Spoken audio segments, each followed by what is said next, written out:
오늘 호세아서 10장 말씀의 내용 보면은 이스라엘 백성들의 죄악된 그들의 상태에 대하여 계속적으로 말씀하시고 그들을 향해서 여전히 기다리시는 하나님께로 돌아올 것을 그들에게 촉구하고 있습니다.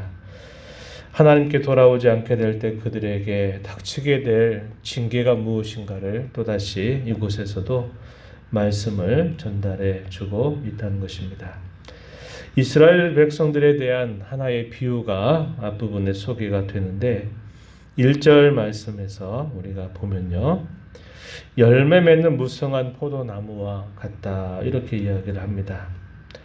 에브라임이라고 하는 말 자체가 그들에게 표현하는 말이 풍성하다, 번영을 표현하고 있는 그런 뜻인데 이스라엘 백성들을 향해서 그들은 좋은 땅에 심어진 잘 번식한 포도나무와 같다 이렇게 표현을 했습니다.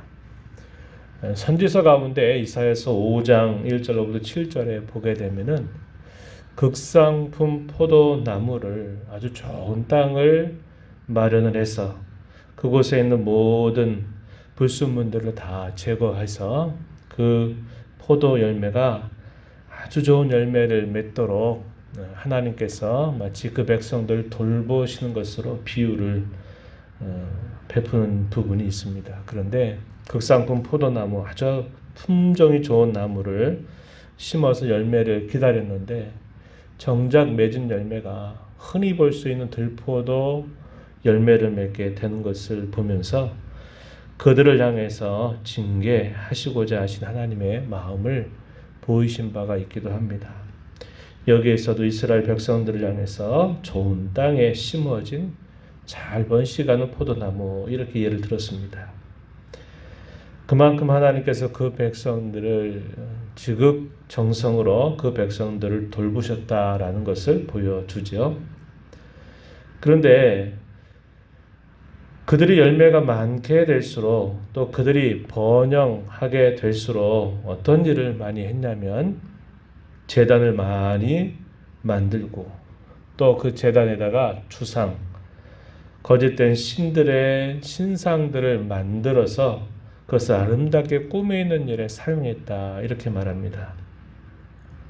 하나님께서 정작 그 백성들에게 많은 은혜를 베풀어 주셔서 그들이 번영과 또 부를 이루었는데 그것을 가지고 그들이 헛되고 악한 일들에 오히려 쓰고 있는 모습을 표현해 주고 있어요. 하나님께서 그들에게 주시는 소중한 기회들을 악용하고 있는 모습으로 이렇게 설명을 해줍니다. 이렇게 그들이 하는 그 이유에 대해서 2절에 뭐라고 말씀하시냐면 두 마음을 품은 이유다, 품은 까닭이다 이렇게 말씀을 하십니다. 두 마음, 하나로 향하는 마음이 아니라 두 곳으로 마음이 갈라진 것을 표현하죠. 하나님도 섬기면서 우상도 곁들여 섬기는 그들의 마음에 대해서 여기 두 마음이다 이렇게 표현을 해줍니다. 우리가 읽은 말씀 가운데 10절 갔어도 보면은 이렇게 표현하죠. 그들이 두 가지 죄에 걸릴 때에 만민이 모여서 그들을 칠 것이다 라고 말합니다.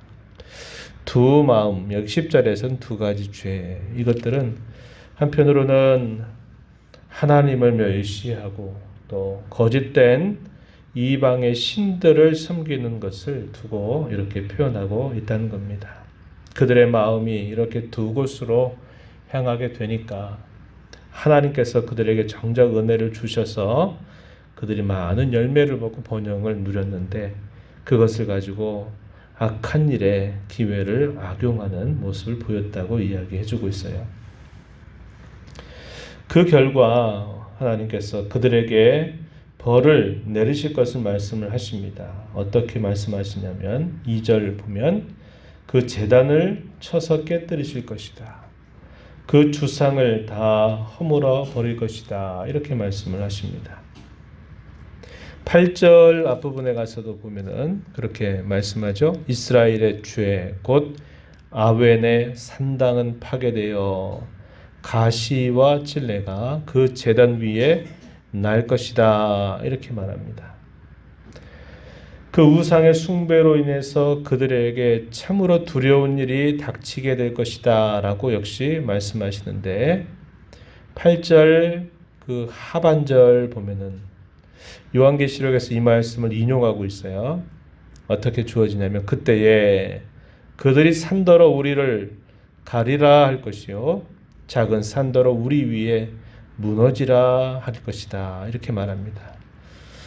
그 심판의 날이 참으로 두려운 날이 될 것이어서 그 심판하는 대상들을 보기 전에 차라리 산들이 우리를 가려서 우리를 덮어서 우리로 하여금 그들을 보지 못하게 하라 하는 정도의 두려움이 임하게 될 것이다 이렇게 말씀을 하고 계십니다. 앞부분 5절 와서 다시 돌아와서 봐도 5절에서도 이렇게 말합니다. 사마리아 주민이 베다웬의 송아지로 말미암아 두려워할 것이다 이렇게 말합니다. 그들이 범한 죄로 인하여 닥치게 될 무서운 심판으로 말미암아 그들에게 두려운 일이 임하게 될 것이다 이렇게 하나님께서 말씀을 하고 계십니다. 그뿐만 아니라 6절에 보면은 영광이 떠나가게 될 것이고 대신에 수치와 부끄러움이 그들에게 닥치게 될 것이다 이렇게 말씀을 하십니다. 5절 끝부분에 보면은 영광이 떠나간다 표현했고 6절에 보면은 에브라임은 수치를 받을 것이고 이스라엘은 자기들의 계책을 부끄러워할 것이다. 자기들의 계책이 무엇이었을까요? 하나님께로 돌아오라고 하는 선지자의 말은 듣지 않고 이방 나라들에게 도움을 청하는 계책을 부리다가 오히려 그들에 의해서 갖은 수모와 수치를 당하게 되는 일이 닥치게 되는 것을 말해주고 있습니다. 결국 이스라엘 나라가 패망하게 될 것을 하나님께서 엄숙하게 경고하고 계시죠. 7절에 보면 사마리아 왕은 물 위에 있는 거품같이 멸망할 것이다 이렇게 말합니다. 15절 끝부분에 가서도 말하면은 이렇게 표현했습니다. 이스라엘 왕이 새벽에 정령 망하리로다. 이 새벽에 망한다 이 말은 한순간에 급속하게 패망하게 될 것을 말하고 있는 것입니다. 이스라엘 나라는 지난번에도 말씀을 드렸지만 왕들이 자주 바뀌었습니다. 그것이 정상적인 절차를 따라서 바뀐 게 아니라 죽이고 모해하고 살인하는 그런 일들을 통해서 반역의 반역을 통해서 왕들이 순식간에 바뀌어가는 정치적인 혼란이 생겨나게 됐다는 겁니다. 그것은 하나님의 뜻에 의한 것이 아니고 그들이 자기들의 생각대로 자기들이 하고 싶은 대로 하는 일의 모습이었다는 것이죠. 그리고 여로보암 2세가 이제 다스리고 되고 난 다음에 그 왕이 폐위가 되고 이제 다른 왕이 세워지게 될 때 이 정치적인 혼란은 더욱더 가속하게 되는 겁니다. 그러다가 결국은 아수르라고 하는 나라에 의해서 패망하게 되는 안타까운 역사를 맞게 된 것이죠. 그들이 이러한 일들을 이제 보면서 자신들의 겪게 되는 그런 정치적인 모든 혼란들 그것은 하나님을 경외하지 않고 하나님을 떠났기 때문이다라는 것을 깨닫게 될 것을 이야기합니다. 그러면서도 그들이 하나님을 찾는데 어떻게 찾느냐? 거짓된 맹세로 언약을 세우게 된다. 이렇게 이야기를 해줍니다. 4절에 보면은 이렇게 말하죠. 그들이 헛된 말을 내며 거짓 맹세로 언약을 세우니 그 재판이 바디랑에 돋는 독초와 같다. 이렇게 말씀을 하십니다. 어려운 일을 만나서 이게 잘못된 일이구나 한 것을 깨닫기는 하지만 하나님을 향해서 여전히 진실하고 참되게 돌아오는 일들을 그들이 거절하게 된 것을 말씀하고 있는 것이죠. 그럼에도 불구하고 선지자 호세아는 그들을 향해서 아직도 돌이킬 기회가 있고 아직도 이런 많은 어려움들을 피할 길들이 있다라는 사실들을 이야기하면서 그들로 하여금 살 길을 제시하는데요. 12절 말씀 가서 한번 보시면은 이렇게 말합니다. 이렇게 표현했어요. 너희가 자기를 위하여 공의를 심고 인애를 거두라. 너희 묵은 땅을 기경하라. 지금이 곧 여호와를 찾을 때다. 마침내 여호와께서 오셔서 공의를 비처럼 너희에게 내리실 것이다. 이렇게 말씀을 하고 있습니다. 너희 자신을 위하여, 너희들의 안위와 너희들의 진정한 평안을 위해서 지금 공의를 심어라. 또 인애를 거두라. 이렇게 말합니다. 공의와 인애, 하나님께서 자기 백성들에게 그토록 원하시는 열매입니다. 하나님이 그 백성들을 좋은 땅에 심어진 잘 번식하는 포도나무처럼 여기셔서 그들에게 이렇게 극진하게 그들을 돌보시면서 기대하셨던 열매가 이런 공의로움과 인애를 말하고 있는 것인데, 그들은 이러한 일로부터 너무 멀리 떠나져 있는 모습을 보이고 있는 것이죠. 너희 묵은 땅을 기경하라. 이게 무슨 말일까요? 그들의 굳어진 마음, 오랫동안 그들의 마음을 갈아엎는 일들을 하지 않아서 딱딱하게 굳어져 있는 그 마음의 밭을 이제라도 갈아엎어라. 이렇게 말씀을 하고 있습니다. 이게 뭘 말하냐면 진정한 회개, 진정으로 그들 자신의 삶을 바꾸는 일들을 할 것을 그들에게 촉구하는 말씀이 너희 묵은 땅을 기경하라. 이렇게 말씀을 하고 있는 것입니다. 이것만이 그들에게 닥치게 될 모든 어려움과 이 두려움으로부터 벗어날 수 있는 길임을 말씀하고 있는 것입니다. 마침내 여호와께서 너희에게 오실 것이다. 공의를 비처럼 너희에게 내리실 것이다. 여기 12절 끝부분에 공의를 비처럼 너희에게 내린다 라고 하는 말도 번역이 조금 이상합니다. 여기 옛날에 개역성경은 의를 비처럼 너희에게 내릴 것이다 이렇게 말씀을 하셨는데, 이 말을 공의라고 하는 말로 번역을 해서 좀 오해를 불이키게 이렇게 했습니다. 하나님께서 그 백성들을 향해서 오셔서 그들에게 구원의 은혜를 베푸실 것을 말씀하시면서 그들로 하여금 그들의 잘못된 삶을 바꾸고 그들로 하여금 그들의 굳어지고 완악한 마음을 그들이 기경하라고 하는 말씀을 전해주면서 이제라도 하나님이 바라시는 그 진정한 삶의 열매를 맺도록 힘써갈 것을 촉구하고 있는 것입니다. 이러한 말씀은 어제도 여러분들에게 문자로 보내드렸던 것처럼 모든 시대의 하나님 백성들에게 하나님이 요구하시는 것입니다.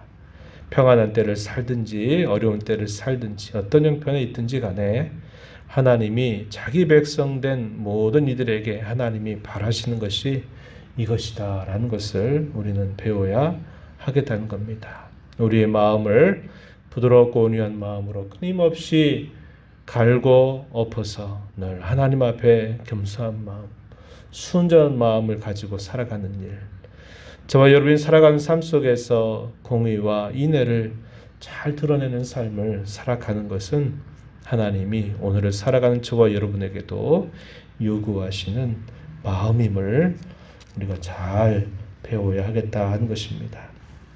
두 마음을 품지 않고 오직 하나님만 바라보고 하나님을 순전하게 섬겨가는 자세, 하나님께서 저와 여러분에게 베풀어 주신 모든 삶을 좋은 기회로 여겨서 그 기회를 잘 선용하는 삶을 살아가는 것, 우리가 하나님 앞에 늘 품고 기도하고 힘써야 될 중요한 본분임을 기억하면서 저와 여러분의 남은 삶을 이렇게 주의 은혜 가운데 살아가게 되기를 진심으로 바랍니다. 하나님 아버지, 이 새벽 시간에도 저희들에게 마음을 주장하시고 걸음을 인도해 주셔서 또 이곳으로 나오게 하시고 오늘도 복된 주일을 허락하신 하나님, 맥주 감사절로 또 허락하신 이 주일 이 새벽 시간 깨워서 아버지 앞에 찬양과 경배를 드리게 하심을 감사합니다.